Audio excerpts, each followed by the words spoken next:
کے ساتھ بہت آپ نے چیئرمین نیب کی تقرری کی کیوں مخالفت کی تھی، یعنی مشورہ دیا تھا کہ اس کو نہ بنائیں؟ جی میرا یہ خیال تھا، اور میں آج بھی یہ سمجھتا ہوں، آج بھی میرا یہی خیال ہے کہ کوئی بھی حکومت، کوئی بھی نظام اکاؤنٹیبلٹی کے ایک روبس سسٹم کے بغیر نہیں چل سکتا، اور میرا اس وقت بھی یہ خیال تھا کہ چیئرمین نیب ایک ایسے شخص کو ہونا چاہیے جو ایسی انٹیگریٹی کا مالک ہو کہ وہ ان امپیچبل ہو اور اس کے اوپر کوئی انگلی نہ اٹھا سکے.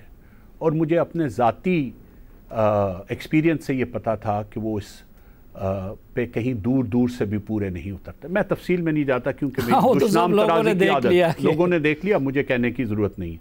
پہلی بات تو یہ. دوسرا، میں نے جب بھی تجویز دی تو میں نے یہ کہا کہ کسی ایسے آدمی کو جس کی دیانت بالکل شک و شبہ سے برتر ہو وہ لگایا جائے. اور میں نے ذاتی طور پہ تجویز دی تھی جسٹس وجیہ الدین کی. جسٹس وجیہ الدین؟ جی جسٹس وجیہ الدین. جسٹس وجیہ الدین کا تو پی ٹی آئی سے تعلق. میرے خیال میں یہ بات اہم ہی نہیں ہے کہ کس کا کس سے تعلق ہے.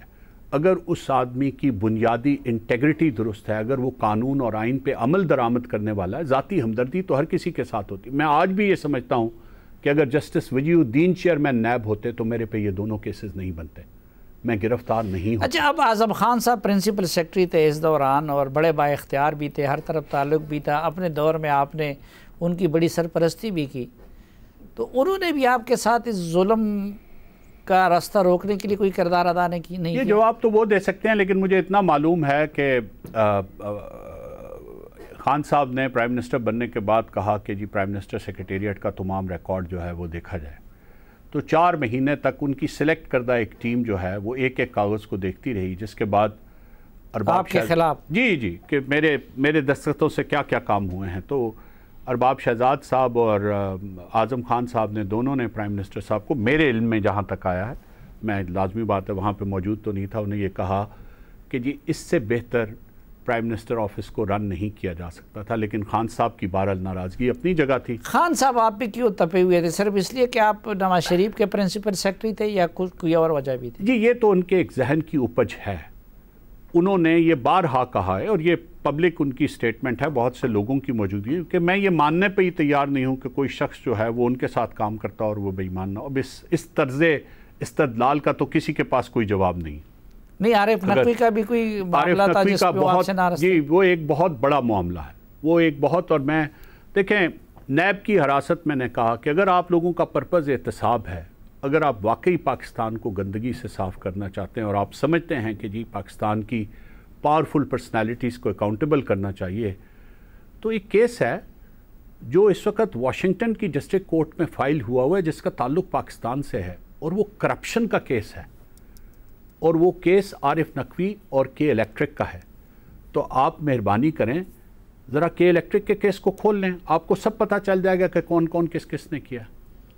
تو یہ عارف نقوی صاحب کا جو تمام ان کی سیلنگ تھی، جو ان کی کے الیکٹرک کو جس قیمت پہ بیچنا چاہتے تھے، ہماری پرائم منسٹر آفس کی ایک کنسیڈرڈ پوزیشن تھی جس کو میں نے لیڈ کیا، آرٹیکولیٹ کیا، تمام میٹنگز میں کہا، سب لوگ جانتے ہیں کہ یہ کم از کم یہ ٹرانزیکشن $400 ملین سے اوور پرائسڈ ہے، اور اس میں گورنمنٹ آف پاکستان کا تقریباً 70 ارب روپیہ، اس وقت کے $700 ملین انوالو ہیں، جن میں سے کچھ ایس ایس جی سی یا S N G P L کی کچھ جو انہوں نے اپنے اکاؤنٹس کیلکولیٹ کیے ہوئے ہیں وہ غلط کیے ہوئے ہیں، لیکن کم از کم $350 سے $400 ملین کا اس میں اوور پرائسنگ ہے جس کی کل پاکستان کو قیمت ادا کرنی پڑی. اور دوسرا، انہوں نے کچھ ایسی انڈرٹیکنگز چائنا کی کمپنی کو دے دی ہیں جو خود حکومت پاکستان نہیں دینے کا اختیار رکھتی. مثلا میں ایک صرف چھوٹی سی بات کرتا ہوں، انہوں نے جو سائن کیا تھا شنگھائی الیکٹرک کے ساتھ معاہدہ، اس میں یہ کہہ دیا تھا کہ جب تک شنگھائی الیکٹرک پاکستان میں کام کرے گا، حکومت پاکستان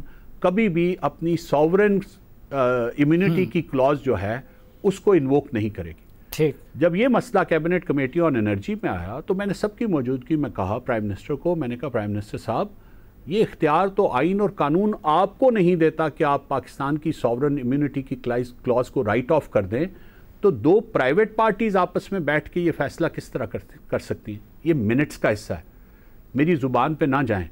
جس نے بھی دیکھنا ہے وہ minutes right of information act کے تحت مانگے اور ان منٹس کو دیکھے کہ کیا یہ وہاں پہ کہا گیا کہ نہیں کہا گیا کہ ایک پرائیویٹ پارٹی ایک دوسری فورن پرائیویٹ پارٹی کے ساتھ بیٹھ کے تو یہ لیکن ان کا یہ خیال تھا، ان کا عارف نقوی صاحب کا یہ خیال تھا، اور انہوں نے بہت جگہوں پہ یہ اظہار بھی کیا کہ یہ ٹرانزیکشن صرف اس نے روکی اور اس کی وجہ سے میری ساری امپائر جو ہے وہ تباہ و برباد ہوئی. اس سے بڑا جرم ہو نہیں سکتا عمران خان صاحب کی اور کتاب میں. پرائم منسٹر آفس میں جب نئی حکومت بنی تو he was the first visitor, the first formal meeting was with Mr. Arif Naqvi. So this is the reason that I say team house میں رہتا تھا وہ، جو آپ کا گھر تھا اسی پہ رہتا تھا وہ اس پہ. اور وہ ریحام خان صاحب نے اپنی کتاب میں لکھا ہے الیکشن سے پہلے کہ جی مجھے خان صاحب نے جب ان سے ملوایا تو کہا کہ یہ بڑا کام کا آدمی ہے، میرا بڑا سپانسر ہے، ان کو ناراض نہیں کرنا ہے. تو یہ غلطی تو آپ کی بڑی سنگین تھی.